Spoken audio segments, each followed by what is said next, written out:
The day my lawyer handed me the final copy of my new will, I smiled as I read the word that would change everything. Disinherited. I'd been practicing saying it for months, and soon my family would understand exactly what it meant when someone truly repeats themselves. Before we jump back in, tell us where you're tuning in from, and if this story touches you, make sure you're subscribed, because tomorrow I've saved something extra special for you. My name is Margaret Chen, and at 74, I've lived through enough experiences to fill several lifetimes. I was born in San Francisco in 1950, the daughter of Chinese immigrants who built a small fortune through their restaurant business. I married my college sweetheart, Jonathan, and together we raised 3 children while I worked as a librarian for 38 years. Jonathan passed away 5 years ago, leaving me alone in our sprawling Victorian home in Pacific Heights with more memories than I knew what to do with. I've always been a storyteller. It's what librarians do, after all. We preserve stories, share them, help others find the ones they need. Throughout my children's lives, I was the keeper of family history. I could tell you about the time my grandmother smuggled jewelry sewn into her coat lining when she fled China. I knew every detail of how Jonathan proposed during a thunderstorm in Golden Gate Park. I remembered the exact words the doctor used when each of my children was born, the way the light fell through the hospital window, what song was playing on the radio. These weren't just memories to me. They were treasures, carefully polished and preserved, meant to be passed down like precious heirlooms. Every family gathering, every holiday dinner, every quiet evening became an opportunity to share these stories with my children and grandchildren. I thought I was giving them gifts, connecting them to their heritage, helping them understand where they came from and who they were. My eldest daughter, Susan, is 46 and works as a marketing executive for a tech company. She's brilliant, driven, and has inherited her father's analytical mind. My son, David, 43, followed in my footsteps and became a literature professor at UC Berkeley. He has his father's gentle nature and my love of words. My youngest, Rachel, is 39 and chose a completely different path as a pediatric nurse. She has always been the caretaker, the one who notices when someone needs comfort. For years, our family dinners were warm affairs. I would prepare elaborate meals in my large kitchen, the same one where I'd taught all 3 children to cook their grandmother's recipes. We'd gather around the mahogany dining table that Jonathan had inherited from his parents, and I'd weave stories between courses. The children would bring their own families, and I'd watch my grandchildren's eyes light up as I told them about their great-grandfather's adventures or shared funny anecdotes about their parents' childhoods. But somewhere along the way, something shifted. I first noticed it about 2 years ago during Susan's birthday celebration. I was telling my 5-year-old granddaughter, Emma, about the time Susan had tried to give the neighbor's cat a bath when she was 6. "Mom," Susan interrupted, her voice tight with barely concealed irritation. "You've told that story 100 times. We all know about the cat and the bathtub and how Mrs. Patterson had to help us catch Whiskers afterward." I felt heat rise to my cheeks, but I laughed it off. "Well, Emma hasn't heard it before," I said, reaching over to ruffle my granddaughter's hair. "And besides, some stories are worth repeating." "Everything's worth repeating to you lately," David muttered under his breath, but not quietly enough that I didn't hear. That comment stung more than I cared to admit. David had always been my ally, the one who appreciated language and narrative. If he was growing tired of my stories, what did that say about how I was being perceived? The pattern continued over the following months. During Easter dinner, I began sharing the story of how Jonathan and I had decided to name David after my favorite poet, David Whyte. Before I could get 3 sentences in, Rachel cut me off. "Mom, you tell this story every Easter. We know about the poetry book. We know about Dad crying when David was born. We know about the cherry blossoms outside the hospital window." "But little James hasn't heard it," I protested, gesturing toward Rachel's 3-year-old son, who was more interested in mashing his peas than listening to family history. James is 3, Mom. He doesn't care about poetry or family naming traditions. Maybe save the stories for when he's older? The suggestion felt like a slap. Save the stories for when he's older? What if I wasn't around when he was older? What if these precious memories died with me because I'd waited for the right time to share them? By Thanksgiving, the interruptions had become routine. I couldn't begin a story without someone rolling their eyes or checking their phone. When I started to tell my 8-year-old grandson, Michael, about his great-grandmother's secret dumpling recipe, Susan actually held up her hand to stop me. Mom, seriously, you've told the dumpling story at every Thanksgiving for the past 3 years. We get it. Great-grandmother was resourceful. She hid ingredients during the war. She passed down recipes. We know. But the details matter, I insisted. The way she had to substitute ingredients, how she taught me to fold the dumplings when I was Michael's age, the stories she told while we cooked together. These aren't just recipes, they're connections to our history. They're repetitive. Mom, David said, his professor voice taking on the patient tone he probably used with struggling students. You're starting to repeat yourself more and more. The same stories, told the exact same way, with the same details in the same order. The word repetitive hung in the air like an accusation. Was I repetitive? I'd always prided myself on being a skilled storyteller, someone who could bring the past to life with vivid details and emotional truth.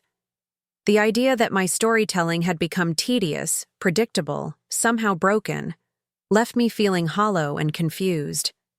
Maybe it's just part of getting older, Rachel suggested gently, her nurse's training making her approach the topic with clinical compassion. Sometimes as people age, they start repeating stories without realizing it. It's totally normal. Normal. Preparing and narrating this story took us a lot of time, so if you are enjoying it, subscribe to our channel. It means a lot to us.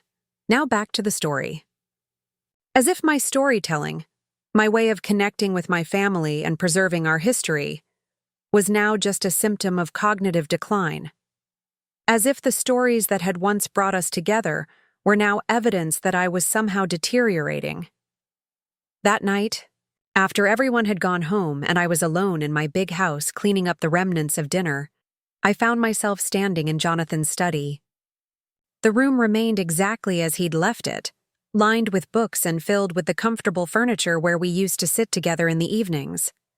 I often came here when I needed to think or when I missed him most acutely. Am I losing my mind, Jonathan? I asked the empty room. Am I really becoming one of those elderly people who repeats the same stories endlessly without realizing it? The silence that answered me felt different than the usual quiet of the house. It felt accusatory, as if even Jonathan's memory was judging my newfound tendency toward repetition. I began to doubt myself in ways I never had before. When I caught myself starting to tell a story, I'd stop mid-sentence, wondering if I'd already shared this particular memory. I started keeping a mental inventory of what I'd said to whom, trying to avoid the eye rolls and interrupted sentences that had become so common. But the harder I tried to monitor myself, the more anxious I became. Conversations with my children started to feel like minefields.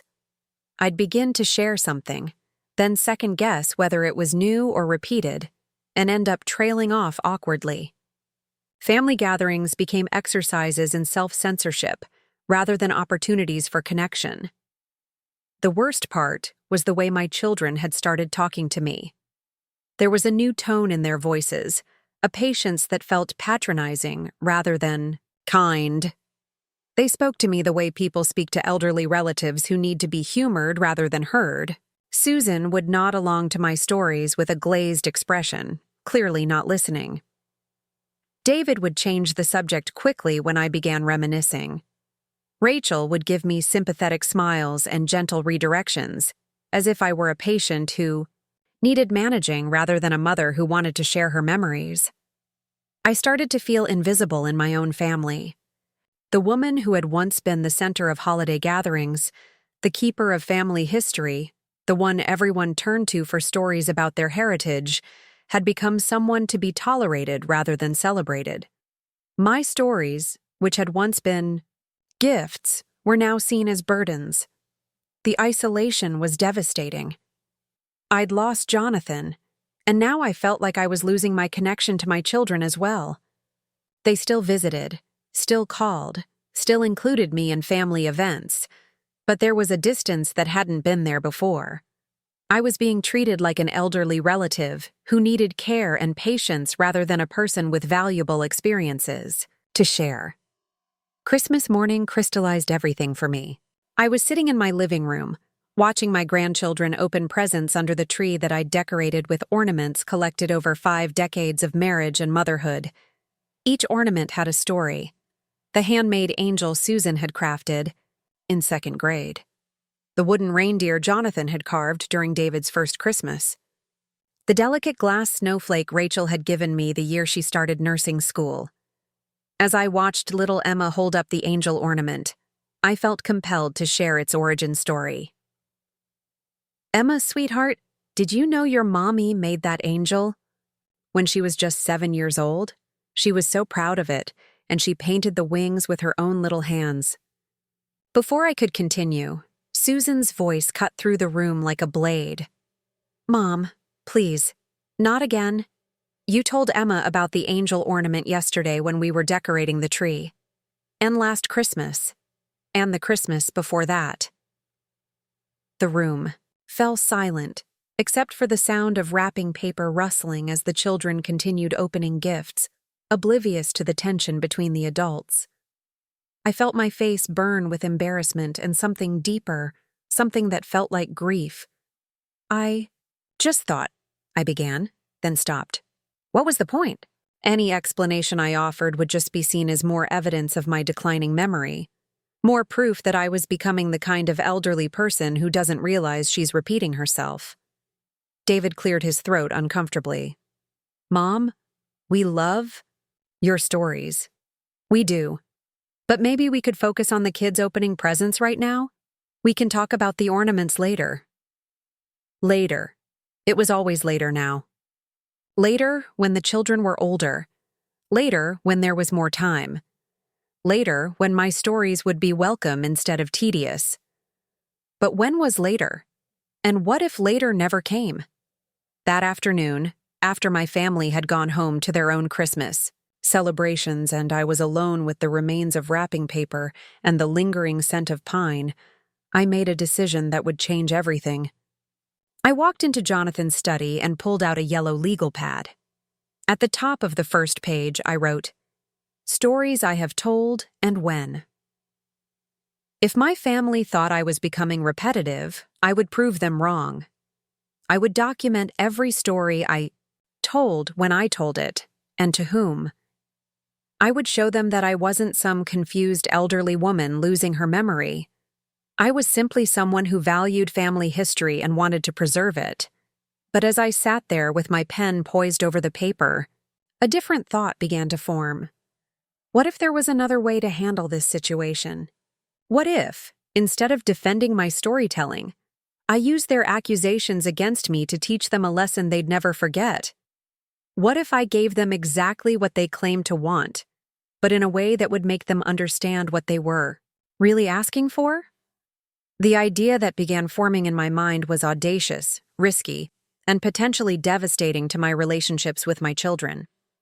But as I sat in Jonathan's study, surrounded by books and memories and the echoes of a lifetime of stories, I realized I had reached a point where maintaining the status quo was no longer acceptable. They thought I repeated stories too often? They wanted me to stop sharing the memories that connected us to our past? Fine. I would give them repetition like they'd never experienced before. But instead of family stories, I would repeat just one word, over and over, until they understood exactly what they were asking me to give up. That word was disinherited. And, by the time I was done repeating it, my family would understand that some things are too important to stop sharing, no matter how many times you've heard them before. the plan that began forming in my mind that Christmas evening was ambitious and would require careful execution. But I had something my children didn't realize I possessed: the patience and strategic thinking that comes from years of working with people, managing library systems, and navigating complex family dynamics. They thought my storytelling was evidence of mental decline. They were about to learn that my mind was sharper than they'd ever imagined. And the story I was about to tell, the one I would repeat until they begged me to stop, would be the most important one they'd ever heard. Because it would be the story of what happens when you dismiss someone's attempts to connect with you. It would be the story of what you lose when you treat family history as tedious repetition instead of precious inheritance. And it would be told in a way that ensured they would never, ever forget it. As I sat in that study, planning what would become the most elaborate and effective lesson I'd ever taught, I felt something I hadn't experienced in months: anticipation. For the first time since Jonathan's death, I had a purpose beyond simply existing. I had a mission, a goal, something that would require all of my intelligence and creativity to execute successfully. My children wanted me to stop repeating myself? Perfect. I would stop telling the same family stories over and over again. Instead, I would tell one new story, one crucial story, and I would repeat it until they understood not just what I was saying, but why repetition sometimes matters more than novelty. The story I would tell them, the one I would repeat until it was burned into their consciousness, was simple and devastating. They were about to lose their inheritance, their connection to family wealth and property that had been building for generations. And unlike my family stories, which they could choose to ignore, this was one repetition they wouldn't be able to dismiss or interrupt. Because when someone tells you that you've been disinherited, you listen. Even if they tell you 100 times, even if they tell you every single day, some words, some stories, some truths are worth repeating until everyone understands exactly what they mean. The irony was perfect. My family complained about repetition when I tried to share stories that connected them to their heritage and history. Soon they would experience repetition of news that disconnected them from their material inheritance. They would learn the difference between stories repeated out of love and words repeated out of necessity. And by the time I was finished with my lesson, they would understand that the real inheritance I'd been trying to give them, the one they'd been dismissing as tedious repetition, was far more valuable than any money or property they stood to lose. But first, they had to lose it. They had to experience the anxiety, the confusion, the desperate desire to understand why I kept repeating the same devastating news over and over again.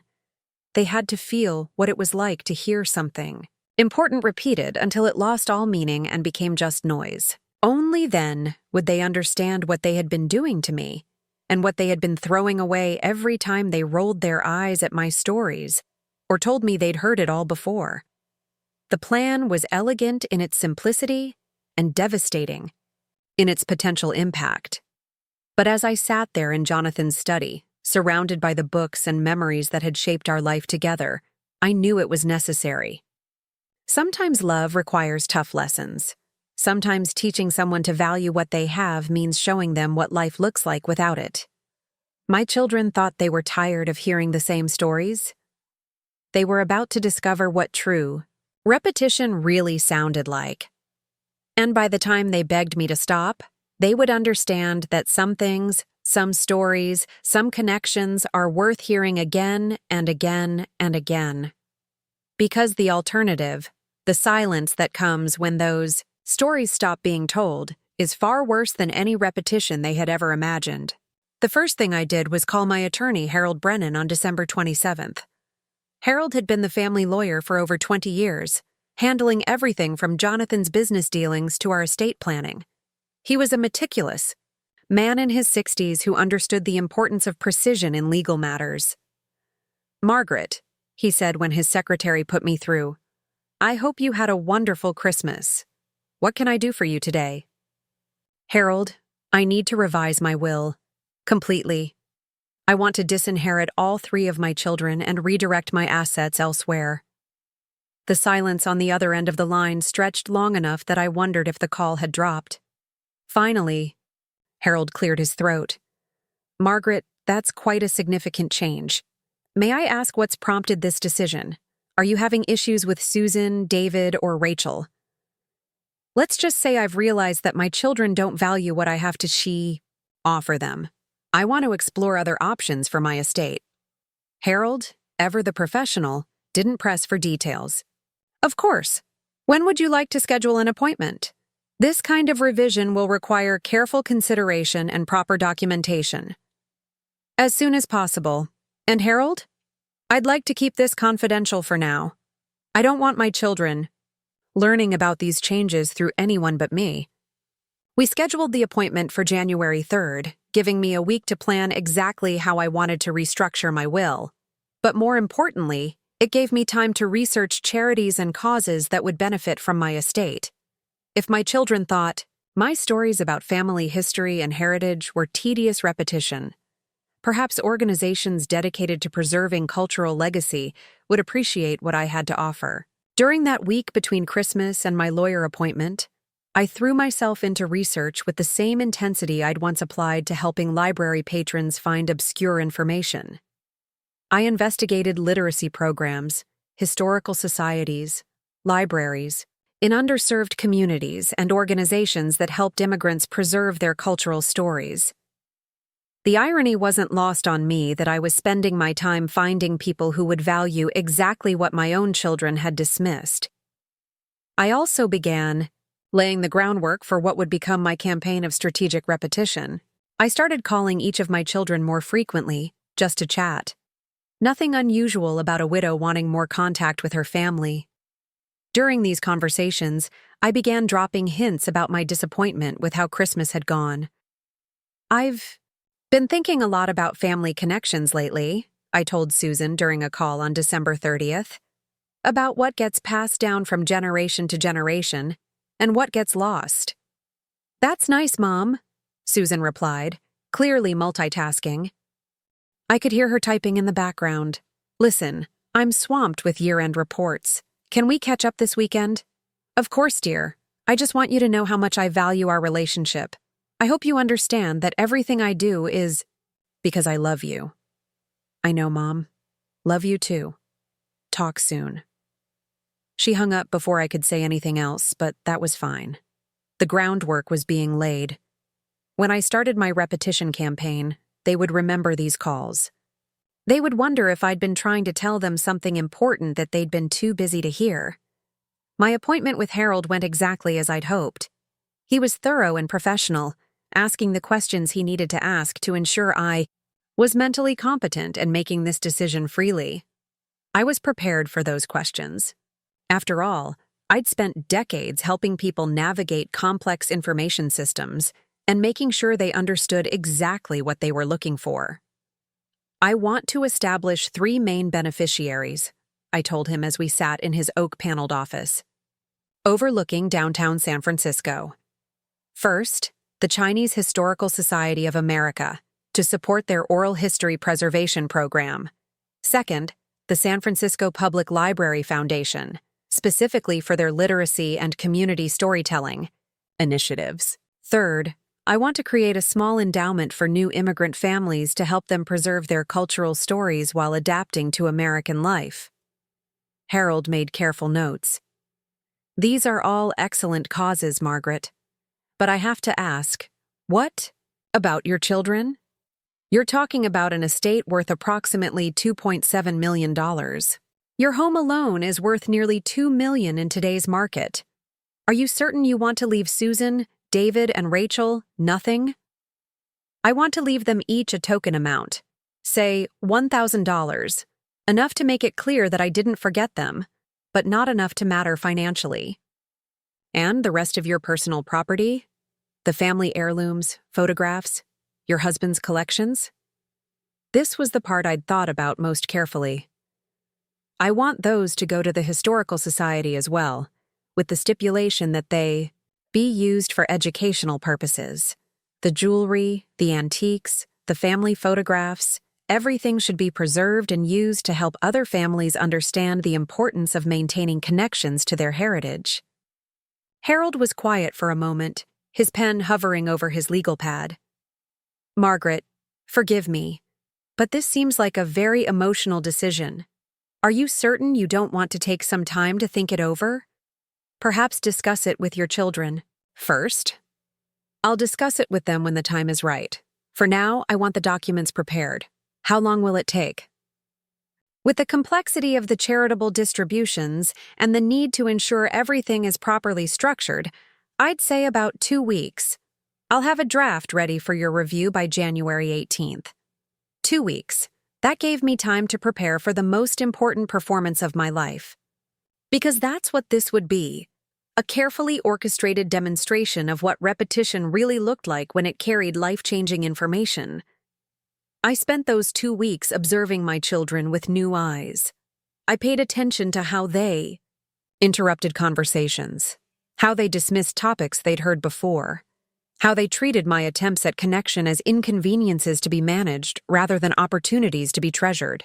Every eye roll, every impatient sigh, every time one of them said, "You already told us that, Mom," became fuel for my growing determination. The irony was striking. My children were all intelligent, educated adults. Susan had built a successful career in marketing by understanding how repetition and consistent messaging created powerful brand recognition. David was a literature professor who taught students about recurring themes and motifs in great works of fiction. Rachel worked in pediatric nursing, where repetition of care instructions could mean the difference between life and death. Yet, somehow, when it came to their own mother's stories, repetition had become something to be avoided rather than valued. They understood the power of repetition in their professional lives, but couldn't see its importance in their personal relationships. On January 15th, I received a call from Susan that crystallized everything for me. She was organizing a family dinner for the following weekend and wanted to make sure I could attend. "We're thinking of making it a monthly thing," she explained. Rachel suggested that having regular family dinners might be good for everyone, especially for you, Mom. You know, give you something to look forward to and help you feel more connected. The condescension in her voice was subtle but unmistakable. Give me something to look forward to? Help me feel more connected? As if I were some lonely widow who needed to be managed and entertained rather than a woman with valuable experiences to share. "That sounds lovely, dear," I replied. "I always enjoy spending time with the family." "Great. And Mom? Maybe this time we could focus on the present instead of rehashing old stories?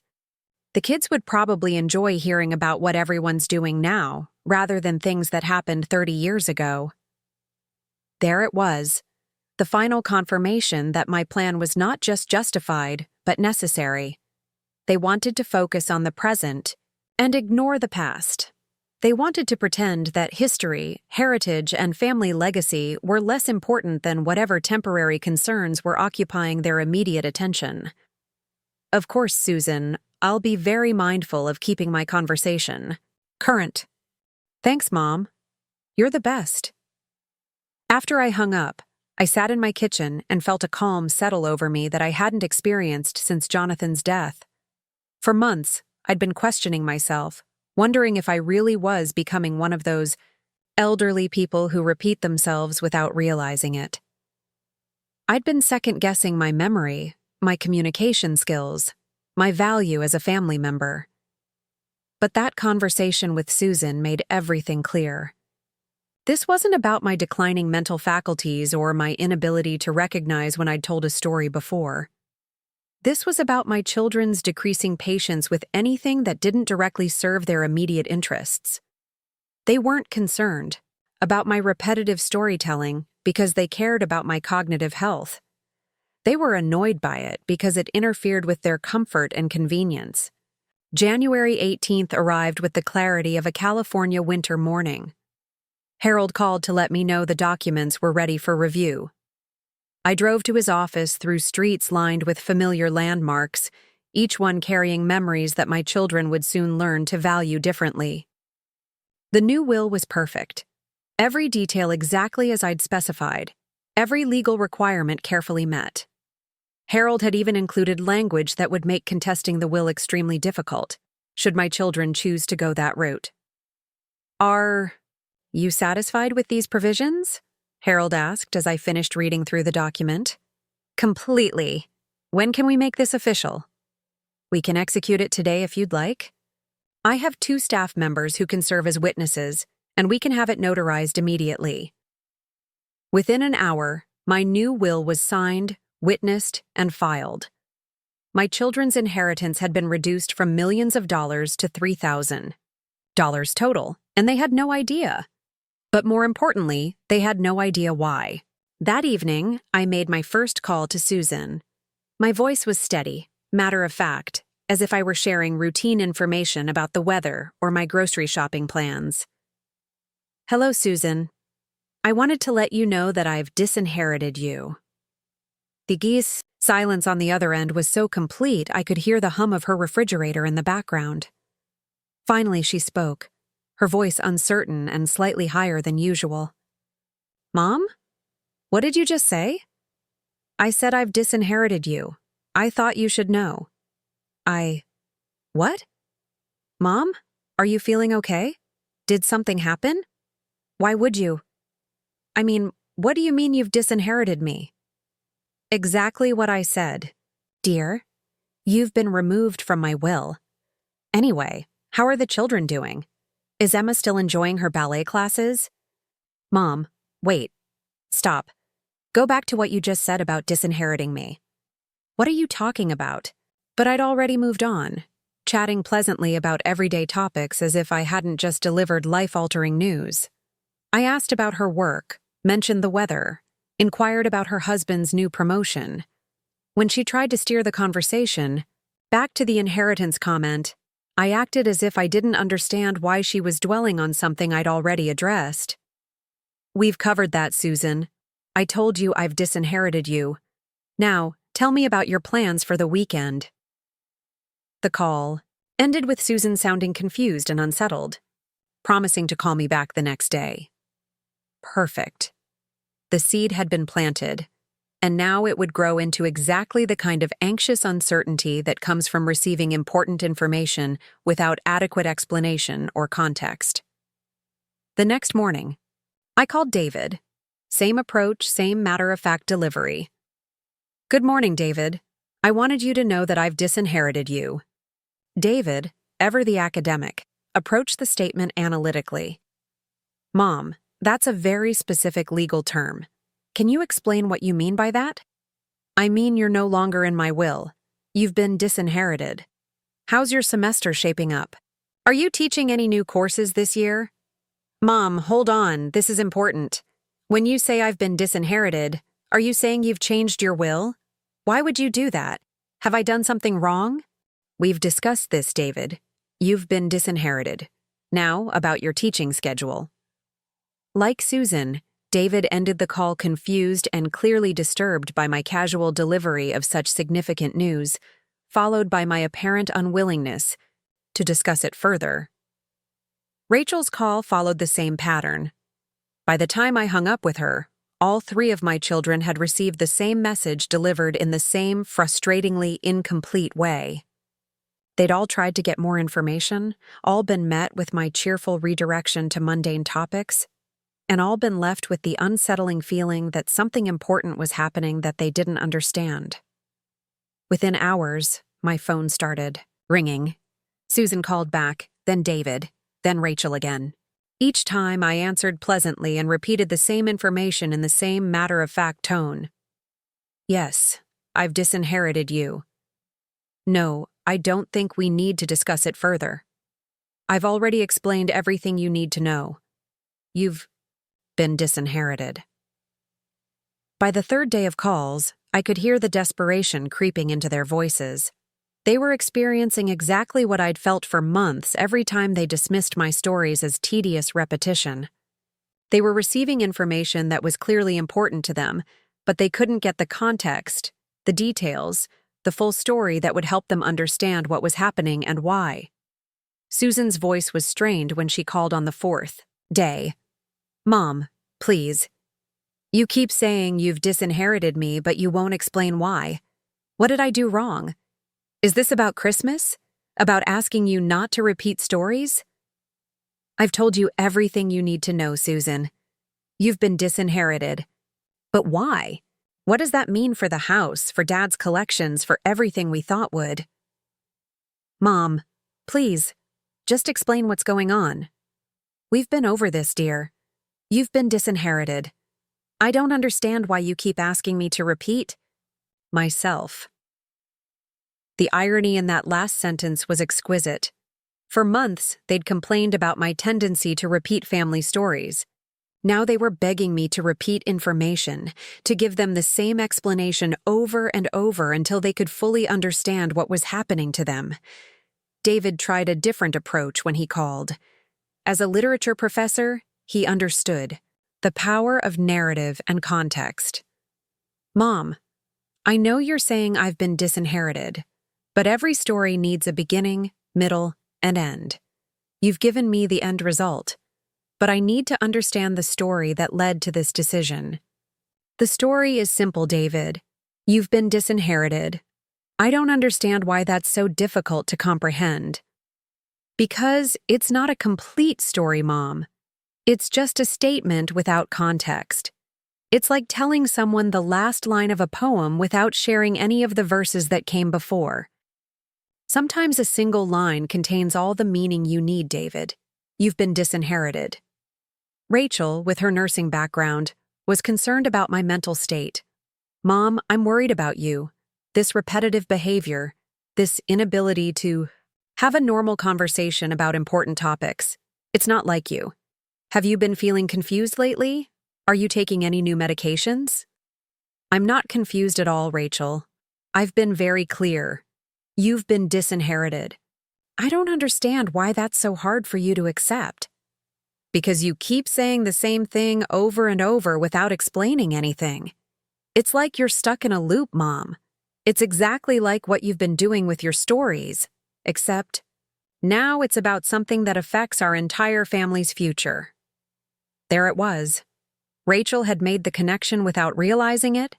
She'd described exactly what they'd been accusing me of for months, except now the repetition was about something they cared about rather than something they wanted to dismiss. By the end of the first week, my children were calling multiple times a day, sometimes together on conference calls, trying to extract more information from me. Each time, I repeated the same message with the same pleasant, matter-of-fact tone. Each time, they grew more frustrated with my apparent inability to provide context or explanation.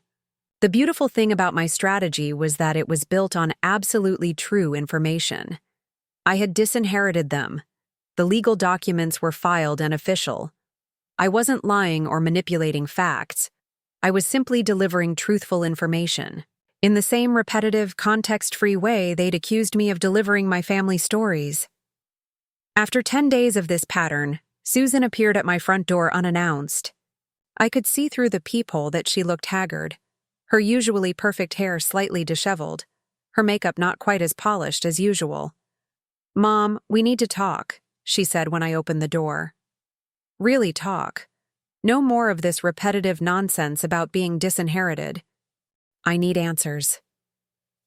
I invited her in and offered her tea, chatting pleasantly about the January weather and the early blooms in my garden. When she tried to bring up the inheritance issue, I responded exactly as I had on the phone. "You've been disinherited, Susan." I thought I'd made that clear. "But why, Mom? What did we do wrong? Is this about money? About the house?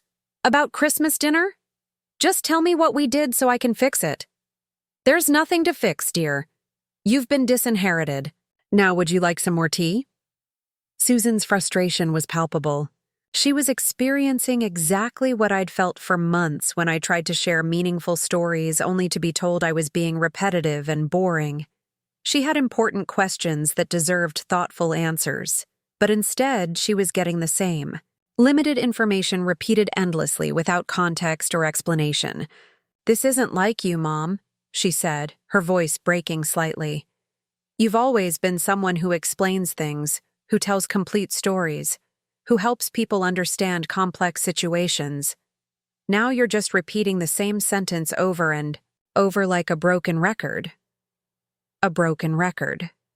The phrase hung in the air between us, loaded with significance that Susan didn't yet recognize. For months, my children had treated my storytelling as if it were a broken record, playing the same songs over and over without value or meaning. Now they were experiencing what it felt like to be on the receiving end of information that felt incomplete and endlessly repeated. "I've told you everything you need to know," I said gently. "You've been disinherited." The second week brought more visits. David came by on Tuesday, Rachel on Thursday, and all three of them together on Saturday.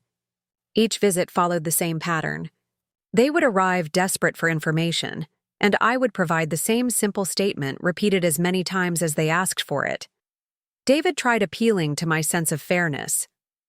"Mom, you taught us that everyone deserves to understand the consequences of their actions. If we did something wrong, don't we deserve to know what it was?" "You've been disinherited, David. I don't understand what's unclear about that." Rachel tried appealing to my maternal instincts. "Mom, we're your children. We love you. Whatever happened, whatever we did wrong, we can work through it together. But first, we need to understand what we're working through. We've already worked through it, Rachel. You've been disinherited." Susan tried appealing to my practical nature. "Mom, this affects the grandchildren too. Emma and Michael and James, they're part of this family. Don't they deserve to understand what's happening to their inheritance?" "The grandchildren will be fine, Susan. You've been disinherited." By the third week, the stress was clearly affecting all three of my children. Susan had called in sick to work twice. David had postponed a faculty meeting to drive over and attempt another conversation with me. Rachel had asked her supervisor for extra shifts, claiming she needed the distraction.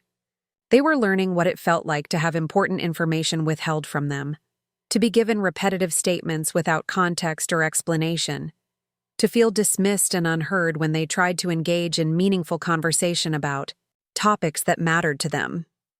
The irony was perfect and devastating. For months, they'd complained that my family stories were repetitive and tedious. They'd asked me to stop sharing the same memories over and over again. They'd dismissed my attempts to connect with them through shared history as boring and unnecessary. Now they were begging me to repeat information, to share the same explanation over and over until they could understand it. They were desperate for the kind of detailed, repetitive storytelling they'd spent months trying to avoid. But I wasn't giving them the satisfaction of a complete narrative. Instead, I was demonstrating what true repetition looked like when it was stripped of context, emotion, and meaning. I was showing them the difference between stories repeated out of love and connection, and statements repeated without explanation or care. The fourth week brought the most desperate attempts yet. They offered to take me to dinner, to plan a family vacation, to increase their visits and calls. They promised to be more patient with my stories, more understanding of my need to share family history. But it was too late for promises. The lesson was already in progress, and it wouldn't be complete until they truly understood what they had been asking me to give up when they dismissed my storytelling as tedious repetition. Because the truth was, my family stories weren't just entertainment or meaningless chatter. They were the threads that connected us to our past, the foundation that gave meaning to our present, and the legacy that would shape our future. When my children asked me to stop repeating those stories, they were asking me to sever the connections that made us a family rather than just a collection of people who happened to share DNA. Now, they were learning what it felt like to have those connections severed. They were experiencing the anxiety and confusion that comes from being cut off from something they'd always assumed would be there. They were discovering that some things, once lost, are much harder to recover than they'd ever imagined. And I was just getting started. The real lesson was still to come, because my children hadn't yet understood the connection between their treatment of my storytelling and their current situation. They were focused on getting their inheritance back without recognizing why they'd lost it in the first place. That recognition would come, but only after they'd experienced enough repetition to truly understand what they had been putting me through. Only after they'd begged me enough times to explain myself, to give them context, to treat their concerns as valid and important rather than tedious and repetitive. Only after they understood that sometimes repetition is the only way to ensure that truly important information gets heard, understood, and remembered. The breaking point came on a rainy February morning when all three of my children arrived, at my house together, clearly having coordinated their approach. I watched through my front window as they huddled under Susan's umbrella, their faces grim with determination. They looked like a delegation arriving for crucial negotiations, which, in a way, they were. When I opened the door, Susan stepped forward as their apparent spokesperson. "Mom, we need to have a family meeting, a real one. We're not leaving until we get some answers." I welcomed them in with the same gracious hospitality I'd always shown, taking their coats and offering refreshments as if this were any ordinary family visit. But there was tension in the air thick enough to cut, and I could see the strain of the past month written across all three faces. "Of course, dear. Family meetings are always important. Please, sit wherever you're comfortable." They arranged themselves on my living room furniture with the careful positioning of people preparing for battle. Susan took the main chair facing me. David settled onto the couch where he could observe everyone's reactions, and Rachel positioned herself near the door, as if she might need to make a quick exit or prevent me from doing the same. "Mom," Susan began, her voice carefully controlled. "We've been patient for weeks now. We've tried to understand what's happening. We've tried to give you space to explain things in your own way, but this can't continue. We need to know why you've disinherited us and what we can do to fix whatever went wrong." I looked at each of my children in turn, these three adults I'd raised and loved and worried about for decades. They looked exhausted, anxious, and completely bewildered by the situation they found themselves in. Perfect. "You've been disinherited," I said with the same pleasant tone I'd been using for weeks. "I thought we'd established that already." David leaned forward, his academic training evident in his methodical approach. "Mom, let's break this down logically. You've told us the what, but we need the why. What specific actions or behaviors led to this decision? When did you make this choice? What would need to change for you to reconsider?" These are all very good questions, David, but I've already given you all the information you need. You've been disinherited. Rachel's professional composure cracked slightly. "Mom, this is not normal behavior. You're repeating yourself obsessively. You're refusing to engage in meaningful conversation about serious topics, and you're acting like these repetitive statements constitute complete communication. This is exactly what we were concerned about with your storytelling, except now it's affecting something that matters to all of us." And there it was, the connection I'd been waiting for one of them to make. Rachel had just articulated the parallel between my current behavior and their complaints about my family stories, though she hadn't yet realized the significance of what she'd said. "I'm not sure what you mean about repetitive behavior, Rachel. I've been very clear and consistent in my communication. You've been disinherited." Susan's frustration finally boiled over. "Stop saying that. Just stop. We know we've been disinherited. You've told us 100 times. What we don't know is why, and every time we ask, you just repeat the same sentence like some kind of robot. It's maddening." 100 times? I asked, raising my eyebrows in mock surprise. Surely it hasn't been that many. Though I suppose, when you hear the same information repeatedly, it can feel overwhelming. "Yes, it's overwhelming," David exclaimed. "It's frustrating and confusing, and it feels like you're deliberately withholding information that we need to understand our situation. We can't make sense of what's happening because you won't give us the context or explanation that would help us process this news." I nodded thoughtfully, as if this were a new insight. "So you're saying that when someone repeats the same information, over and over without providing context or background, it becomes frustrating rather than helpful. Exactly, Susan said, relief evident in her voice that I finally seemed to be understanding their perspective. When you just say the same thing repeatedly without explanation, it doesn't actually communicate anything meaningful. It just creates anxiety and confusion. How interesting, I mused. So repetition without context feels dismissive rather than informative? Yes, Rachel said eagerly. It makes the listener feel like their need for understanding is being ignored or dismissed. Like the person doing the repeating doesn't care whether they're actually communicating effectively. And when someone has information that's important to them, they want more than just basic facts repeated endlessly. They want the full story, the details that help them understand not just what is happening, but why it's happening, and what it means for them personally.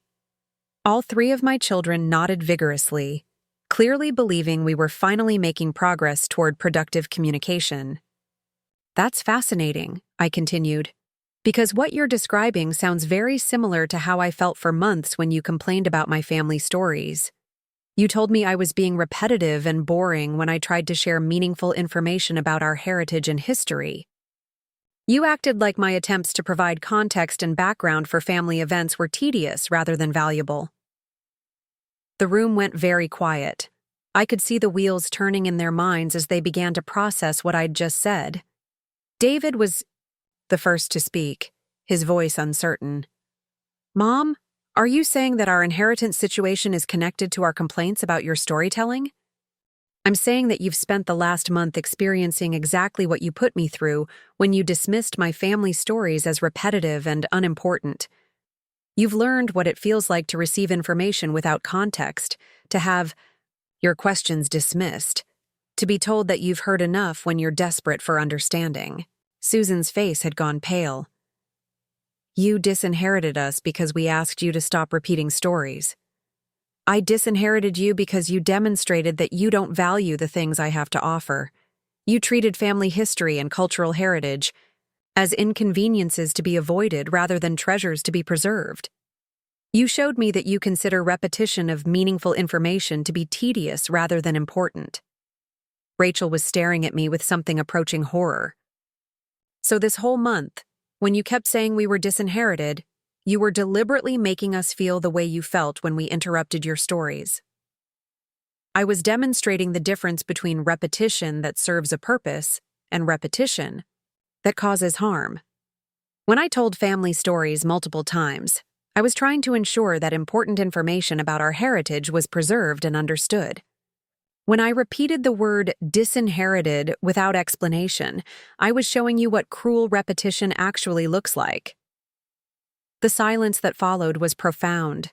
I could see each of my children grappling with the realization that their month of anxiety and confusion had been a carefully orchestrated lesson rather than a sign of my mental decline. David, ever the academic, was the first to fully grasp the implications. You've been teaching us about the value of storytelling by showing us what happens when important information is repeated without the narrative context that gives it meaning. Family stories aren't just repetitive chatter, David.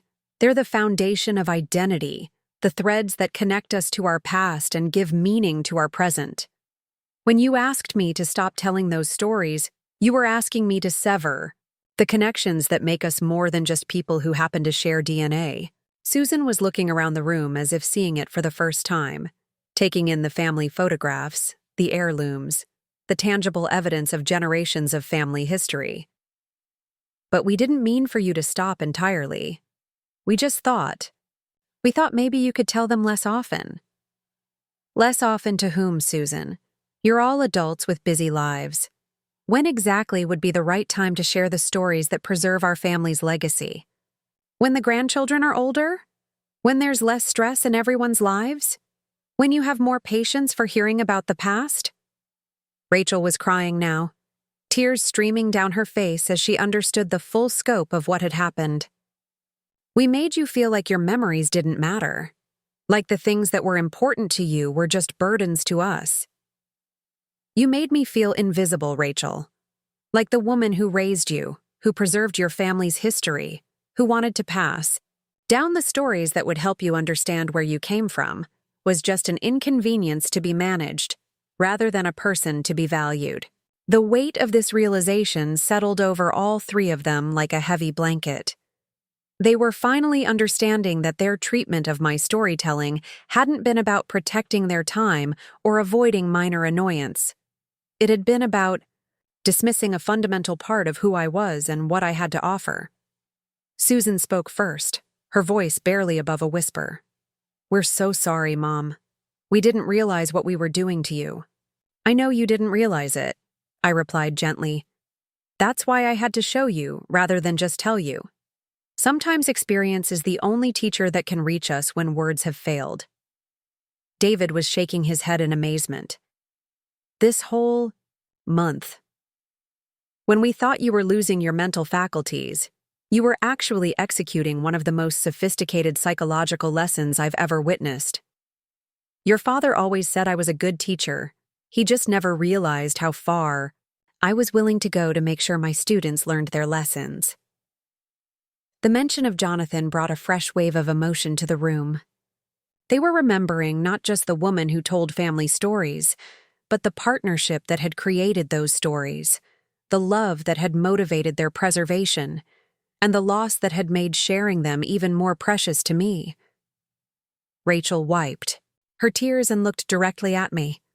"What do we need to do to fix this? How do we show you that we understand what we did wrong and that we value what you have to share with us?" This was the moment I'd been working toward for weeks. The moment when my children moved beyond simply wanting their inheritance restored to actually understanding why they'd lost it in the first place. "I don't want you to value my stories because you're afraid of losing money, Rachel. I want you to value them because you understand that they're part of who you are. I want you to appreciate repetition when it serves the purpose of preserving something important rather than dismissing it as tedious." Susan straightened in her chair, her business training helping her focus on practical solutions. "Tell us how to do that, Mom. Tell us specifically what needs to change." I stood and walked to the bookshelf where I kept our family photo albums, pulling out the oldest one and returning to my seat. "I want you to understand that when I tell Emma about the angel ornament she holds every Christmas, I'm not just sharing a random memory. I'm helping her understand that creativity and pride in one's work are values that run in our family. I'm connecting her to her mother's childhood and showing her that the things we make with our own hands have special meaning that lasts across generations." I opened the album to a photograph of Susan at age 7, carefully painting the angel ornament with intense concentration. This story isn't repetitive chatter. It's cultural transmission. It's the way families pass down values and identity, and connection across time. David reached for the album, studying the photograph with new eyes. "When you told us about Dad's naming story, you weren't just sharing a sentimental memory. You were teaching us about the importance of intentionality in parenting, about how the choices we make for our children reflect our deepest values." "Exactly. And when I share recipes and cooking techniques, I'm not just being nostalgic about food. I'm preserving cultural knowledge that could easily be lost if it's not actively maintained and passed down." Rachel was nodding, finally understanding the deeper purpose behind what she'd dismissed as repetitive stories. "When you tell us about Grandma's immigration experience, you're helping us understand resilience and adaptation and the courage it takes to build a life in a new place. These stories aren't entertainment, Rachel. They're education. They're the informal curriculum that teaches family members who they are and where they come from and what values they're expected to uphold." The conversation that followed was unlike any we'd had in years. My children asked questions about family stories they'd previously dismissed, requesting details they'd never shown interest in before. They wanted to understand not just the facts of family history, but the lessons embedded in those stories and the reasons why those lessons were worth preserving. Susan asked about her great-grandmother's jewelry business and how it related to her own entrepreneurial instincts. David wanted to understand his grandfather's poetry and how it had influenced the family's relationship with language and literature. Rachel inquired about the nursing traditions among the women in our family and how they'd shaped her own career choices. For the first time in months, I felt truly heard and valued. My children weren't tolerating my stories or humoring an elderly woman's need to reminisce. They were actively engaging with family history as a source of wisdom and identity. As the afternoon wore on, we moved from the living room to the kitchen, where I began preparing dinner while sharing cooking techniques and recipes that had been passed down through generations. My children helped with the preparation, asking questions about ingredients and methods and the stories behind particular dishes. It was during this cooking session that Susan finally asked the question I'd been waiting for. "Mom, what needs to happen for you to change your will back? What do we need to do to prove that we've learned from this experience?" I continued stirring the sauce I was preparing, considering my answer carefully. "I need to know that you understand the difference between meaningful repetition and pointless repetition. I need to see that you value family stories not as entertainment, but as education. I need to feel confident that you'll pass these stories down to your own children with the same intention and care that I've tried to pass them down to you." David set down the vegetables he was chopping and looked at me seriously. "How can we demonstrate that understanding? What would convince you that we've truly learned this lesson? I want each of you to choose one family story that you previously found repetitive or boring. I want you to research that story, understand its deeper meaning, and then share it with your own children in a way that helps them understand why it's important. Not just the facts of what happened, but the values and lessons embedded in the story." Rachel paused in her task of setting the table.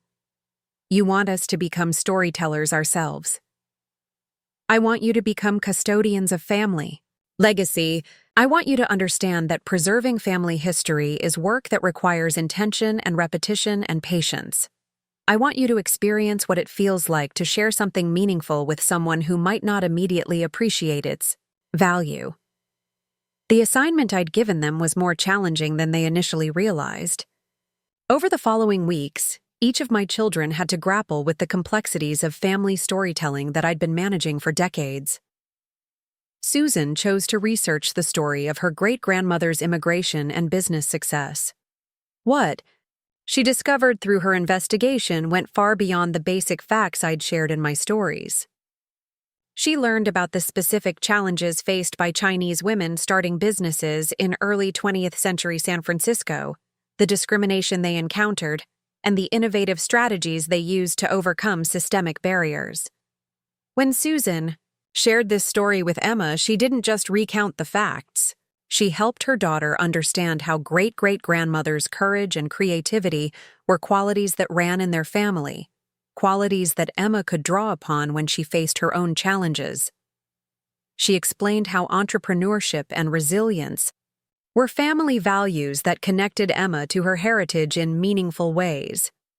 David chose to explore his grandfather's poetry and its influence on the family's relationship with language. His research led him to discover poems he'd never read before, to understand the historical context of his grandfather's work, and to recognize how that literary tradition had shaped the family's approach to education and communication. When David shared this story with his own children, he didn't just read them their great-grandfather's poems. He explained how those poems had influenced their grandmother's career as a librarian, their father's work as a literature professor, and their own family's emphasis on reading and storytelling. He helped them understand that their love of books wasn't just personal preference, but part of a family tradition that connected them to previous generations.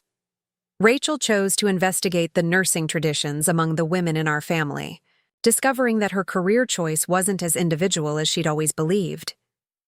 Her research revealed a pattern of women in our family who had chosen caregiving professions, who had been drawn to work that helped others during times of vulnerability and need. When Rachel shared this story with her son James, she helped him understand that caring for others was a family value, something that connected him to his great-grandmother, who had been a midwife, his grandmother who had worked in medical support, during World War II, and his mother, who continued that tradition in pediatric nursing. She explained that families often pass down not just genetic traits, but also patterns of service and compassion. The process of researching and sharing these stories gave my children a new appreciation for the work I'd been doing all their lives. They began to understand that family storytelling wasn't random reminiscence, but careful curation of cultural knowledge. They realized that the repetition they'd found tedious was actually the reinforcement necessary to ensure that important information was retained and internalized. More importantly, they experienced firsthand what it felt like to care deeply about preserving something meaningful and to worry that their audience might not appreciate its value. They understood the vulnerability of sharing stories that mattered to them and the disappointment of having those stories dismissed or ignored. One evening in late March, all three of my children came to dinner armed with notebooks and recording devices. They had prepared lists of questions about family stories they wanted to understand more deeply. They asked for permission to record our conversations so they could preserve the details accurately for future reference. "We want to make sure we get the stories right," Susan explained. "We want to be able to tell them the way you tell them, with all the details that make them meaningful." It was during this dinner that I finally told them the complete story of my will change and the lesson I'd been teaching them. I explained my research into charitable organizations, my carefully planned phone calls, and my strategic use of repetition to demonstrate their own behavior. "The money was never the point," I concluded. "The inheritance was just a symbol of the larger inheritance I've been trying to give you all along. The stories, the values, the connections to our past. That's the real legacy I want to leave you." David was quiet for a long moment after I finished my explanation.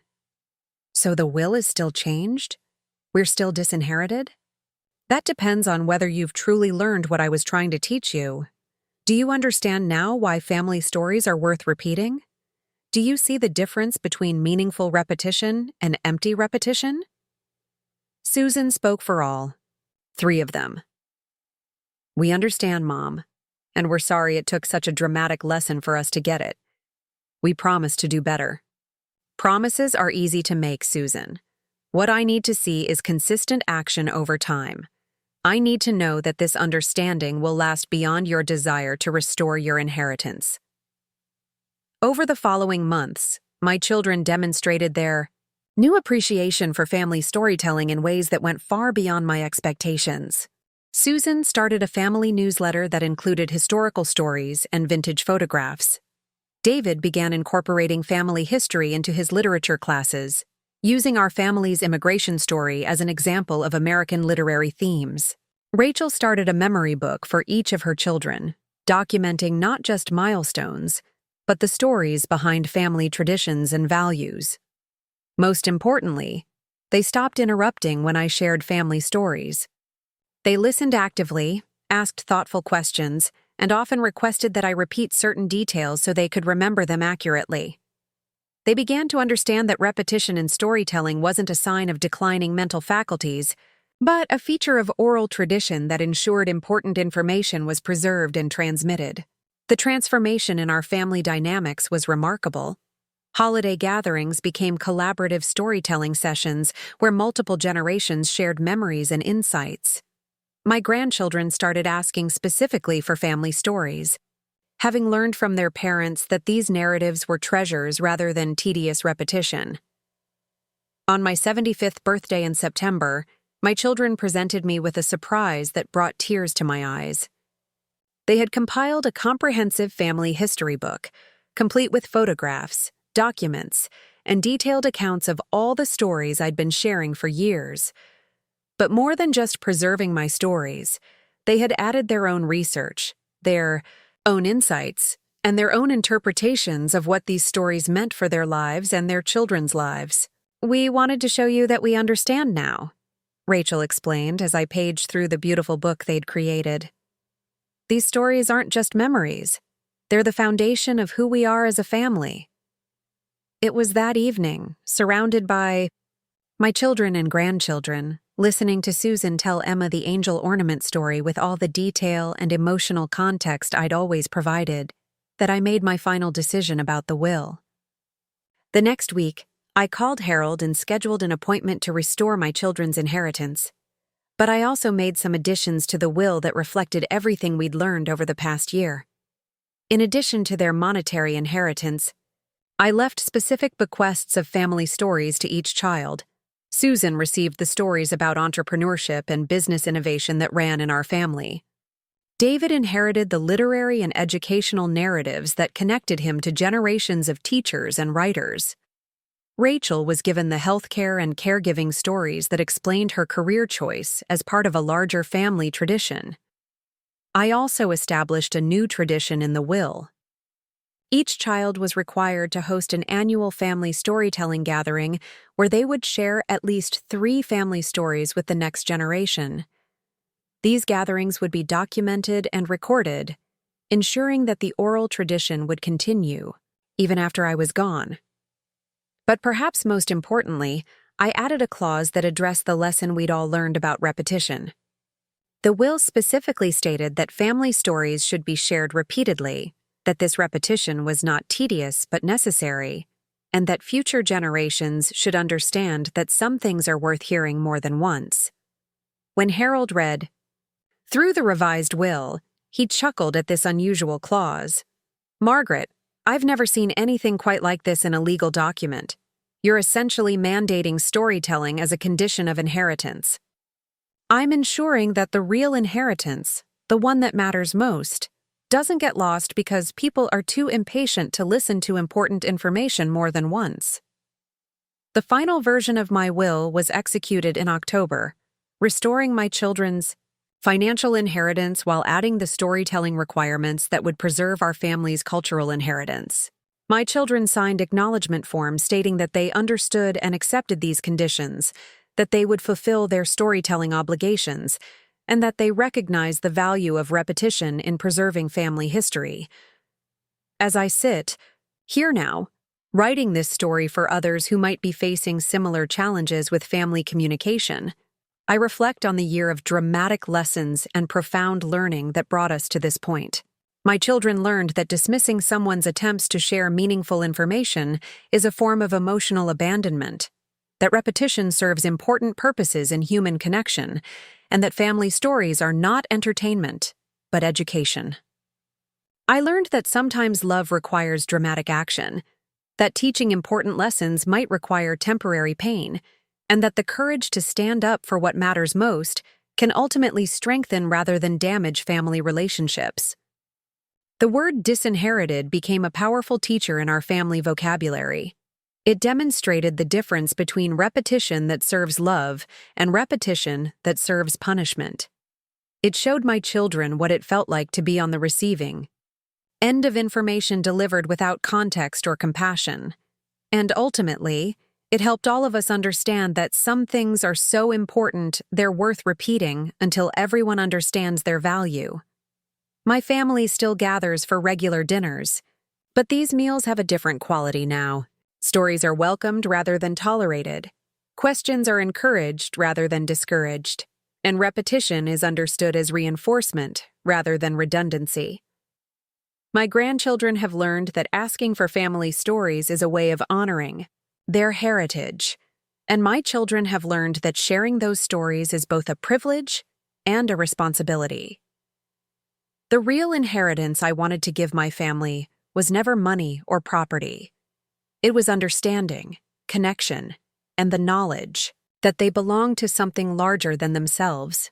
Through the strategic repetition of one word, disinherited, I was able to teach them the value of all the other words I'd been repeating for years, the words that told the stories of who we are and where we come from and what we value most.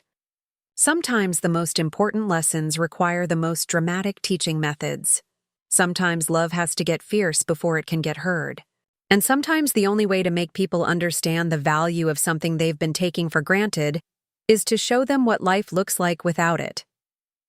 My children understand now that when I repeated family stories, I wasn't just filling time or indulging in nostalgia. I was performing one of the most important functions a parent can perform, passing down the cultural DNA that makes us more than just individuals sharing genetic material. I was ensuring that the values, wisdom, and connections that define our family would survive beyond my lifetime. They also understand that repetition in human relationships serves purposes beyond mere information transfer. It provides comfort, reinforcement, and the security that comes from knowing certain things remain constant even as everything else changes.